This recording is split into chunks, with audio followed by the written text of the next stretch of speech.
Bonsoir et bienvenue dans cette édition de l'Info Soirée. Nous sommes le lundi 27 janvier. Voici les titres. Coronavirus, 3 étudiants mauriciens rapatriés et 13 autres en cours d'évacuation à Wuhan, en Chine. Pétition électorale, les élus souhaitent que la demande du Rifon Poti soit entendue en priorité.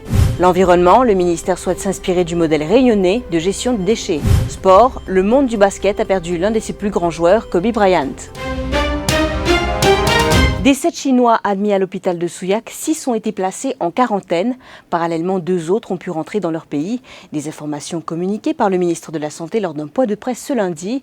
Le docteur Kalesh Degodpal a tenu à rassurer la population sur la situation par rapport au nouveau coronavirus. Selon lui, le ministère contrôle la situation et aucun cas confirmé n'a été détecté jusqu'ici.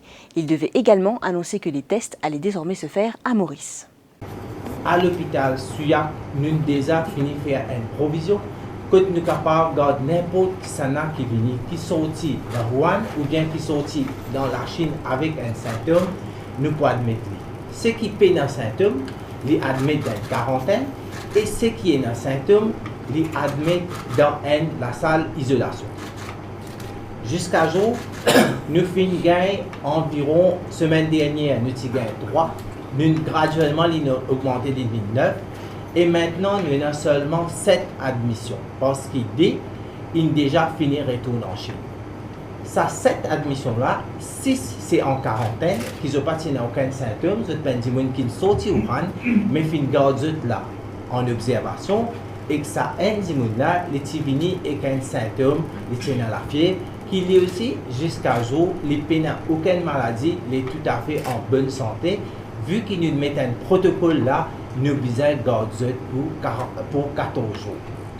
À partir de là, le système marche bien. Nous sommes capables de rassurer la population qui jusqu'à présent ne peinons aucun démon qui souffert la maladie coronavirus à Maurice et dans le territoire Maurice. Le ministre des Affaires étrangères était également aux côtés de son collègue de la Santé, Nando Boda, s'est attardé sur le sort des étudiants mauriciens à Wuhan, en Chine. Sur les 20 étudiants, 3 sont déjà rentrés à Maurice, 13 autres ont demandé une évacuation, mais les autorités sont dans l'attente d'une réponse des 4 autres étudiants mauriciens. Il y a 20 étudiants qui, d'après les renseignements des autorités chinoises, parce qu'ils ont besoin de le droit d'entrée et le droit de séjour à Wuhan, dans la ville concernée. Le 20 Mauriciens là, il y a 3 Mauriciens qui font une retour de Maurice. Et le 17 là, il y a 14, madame. 14 qui font écrire nous une lettre. Et que ça 14 là, fin donne nous donc l'adresse, ce que vous été, et ils ont fait écrire nous une lettre pour dire comme ça qu'ils sont en bonne santé, mais je souhaitais être évacué sur Maurice, avec bien sûr l'autorisation des autorités chinoises. Et un peu plus tôt dans la journée, le leader de l'opposition était face à la presse pour parler de la propagation rapide du nouveau coronavirus. Arvin Boulel a également tiré la sonnette d'alarme concernant l'inquiétude des familles de 15 étudiants. Ces jeunes sont actuellement à Wuhan, en Chine. Arvin Boulel dit suivre la situation de près avec le ministère des Affaires étrangères. La situation, comme on dit, est alarmante, vu que le nombre de cas peut augmenter. Et surtout, le Spring Festival n'a pas aidé parce qu'il y a une quantité de monde qui est rentré et sorti dans différentes cités de la Chine. Le nombre de personnes qui ont le virus, mais il n'a pas manifesté aucun signe. Il ne fallait pas pour manifester aucun signe. Ce 26, ce 25 symptômes. Et le nombre de personnes qui ont un cas, ce qu'on appelle suspected cases, et la 26 symptômes peut augmenter. Bon, fait cause avec Dr Ramen et demande une information parce que mon première inquiétude, c'était est-ce qu'il Souillac et a les facilités, les conditions. Rassure-nous que dans Souillac, il a toutes les facilités. D'ailleurs, l'Organisation mondiale de la santé s'y fait un assessment, un contrôle et trouver qu'il nous n'a aucun souci. Mais j'espérais aussi qu'ils aient tout équipement nécessaire. Si jamais il y a un cas et il y a une suspected victime, automatiquement, bizarre mettre dans Souillac. Et là, sa vitesse coronavirus peut aller, effrayant. Le département virologie, malheureusement, peine sa facilité pour faire ce test là. C'est ce que j'appelle PCR. Et là, le ministère, ça permet un échantillon en Allemagne. Heureusement, ils m'ont appris qu'avec l'aide de l'Organisation mondiale de la santé, nous pouvons prendre ce reagents là de l'Afrique du Sud et m'espérer une fois, quand ils ont display ce symptôme là, pendant 14 jours, passer sur phase qui est capable de développer ça, il prend 1 à 14 jours. Hein? Il y a un symptôme, il y a un symptôme, il y a un symptôme qui la tête fait mal, mais ils ont fait bien attention. Mais moi, c'est vrai quand je fais un test là, et quand test négatif, les là, patient reste sous observation, et les là, je t'allais. Parce que c'est vraiment inquiétant. Donc, moi, je suis content que le ministère gagne ça, qu'on appelle le reagent, pour faire un test le plus vite possible. Et la compagnie d'aviation nationale dit suivre la situation de près depuis que l'alerte du nouveau coronavirus a été lancée par les autorités chinoises. C'est ce qui ressort d'un communiqué émis ce lundi. MK indique également que le protocole et les mesures préconisées par les autorités de la santé locales et internationales, de même que celles de l'Organisation mondiale de la santé, sont suivies à la lettre. Ces mesures comprennent les précautions établies pour le personnel au sol et en vol. Plusieurs équipements de protection ont déjà été mis à la disposition du personnel navigant, opérant des vols vers et au départ de Shanghai, Hong Kong, Kuala Lumpur et Singapour. La demande de révision judiciaire de Rochie Banin contre la commission électorale au centre des débats, à l'appel des pétitions électorales en Cour suprême aujourd'hui. Pratiquement tous les élus du gouvernement veulent que cette demande du leader du Reform Party soit entendue en priorité, mais la commission électorale est contre. Elle souhaite que la demande de Rochie Banin soit rejetée. Cette judicial review sera fixée par voie circulaire. C'est passé très bien. Je trouve que maintenant tout le monde est en train de dire qu'il faut attendre le judicial review que j'ai mis devant la Cour. Et c'est très intéressant dans la mesure où il y a des points extrêmement importants qui ont été pris dans ce judicial review et c'est très important pour le pays. Mais maintenant, ça va être fixé par circulaire pour déterminer l'aspect de livre. Et après, bien sûr, c'est la Cour qui décidera. Vous avez demandé aussi que l'affaire soit fixée pour les arguments.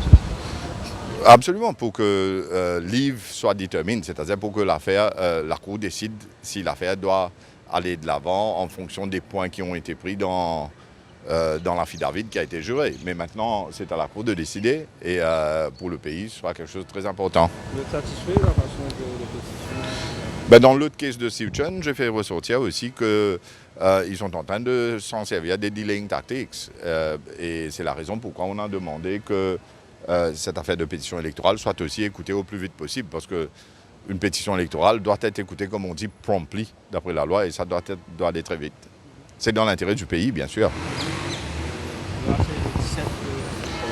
Pour l'affaire de judicial review, ça va être fixé par circulaire. Pour l'affaire de pétition électorale de M. Siuchen du Reform Party, ça va être le 17 février. Le ministère de l'Environnement compte s'inspirer des méthodes de gestion des déchets de la Réunion pour les adapter à Maurice. Le ministre de tutelle ainsi qu'une délégation se rendra sur l'île Sœur demain. Face à la presse ce matin, Kavira Mano a abordé plusieurs thématiques concernant la sauvegarde de l'environnement. La mission d'une délégation du ministère de l'Environnement à l'île de la Réunion.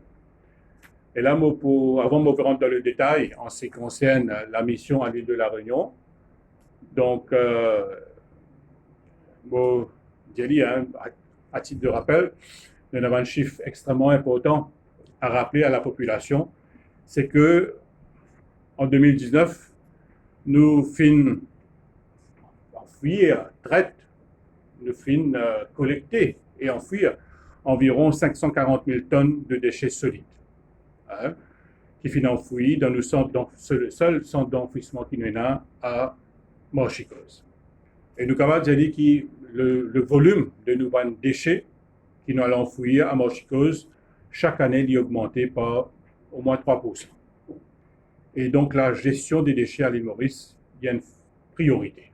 Et là, nous avons envie qu'il y ait une politique intégrée. Donc, dans ce contexte, nous allons vers un système de tri, de recyclage et de compostage. Le ministère lui-même nous peut venir avec l'intention pour créer une déchetterie qui peut permettre au grand public d'apporter leurs déchets, tels que déchets encombrants, les bouteilles en PET, les cartons, les peintures, etc. Nous considérons aussi c'est que l'île de la Réunion, il fait un progrès important dans le domaine de la gestion des déchets. Donc c'est dans cette optique-là que nous avons décidé pour organiser une mission à l'île de la Réunion. Et là, nous visitons plusieurs installations liées au traitement, au recyclage des bancs de déchets là-bas.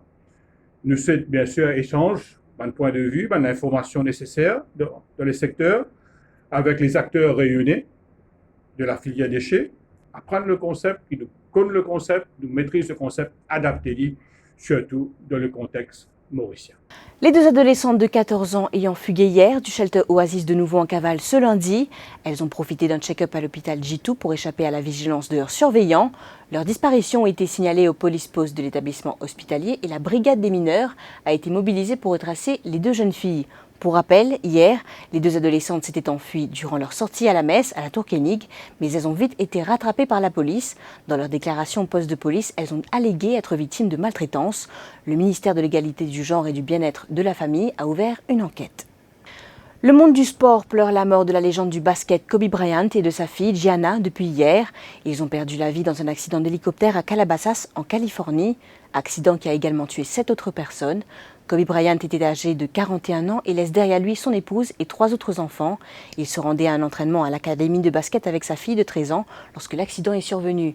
Ce basketteur professionnel avait atteint le titre de quintuple champion NBA. Il est l'un des 7 joueurs à avoir inscrit plus de 30 000 points en carrière. Il a évolué pendant 20 saisons au sein des Los Angeles Lakers. Le 18 décembre 2017, ses 2 maillots au numéro 8 et 24 ont été retirés par les Lakers de Los Angeles et ont été gravés en haut du Staples Center en compagnie des autres légendes de la franchise. Kobe Bryant est à ce jour le seul joueur de l'histoire de la NBA à avoir 2 numéros gravés au plafond d'une même franchise. Parlons culture maintenant. Le Sega à redécouvrir sous toutes ses formes, c'est ce que vous propose le Conservatoire de musique nationale François Mitterrand en collaboration avec l'Union européenne et le Conseil départemental de la Réunion, entre autres, à travers une exposition retraçant les musiques et les danses de l'océan Indien. Baptisée Chegas Sega, cette exposition sera gratuite et ouverte au public à partir du 7 février prochain. Des tablettes tactiles permettant aux visiteurs de découvrir des vidéos, musiques et articles de presse seront disponibles sur place. Des ateliers, conférences et concerts seront organisés sur place tout au long de l'exposition. Ce qui nous amène à la fin de cette édition de l'Info Soirée. Merci de l'avoir suivi. Bonne soirée. L'info en continu sur le www.defimedia.info.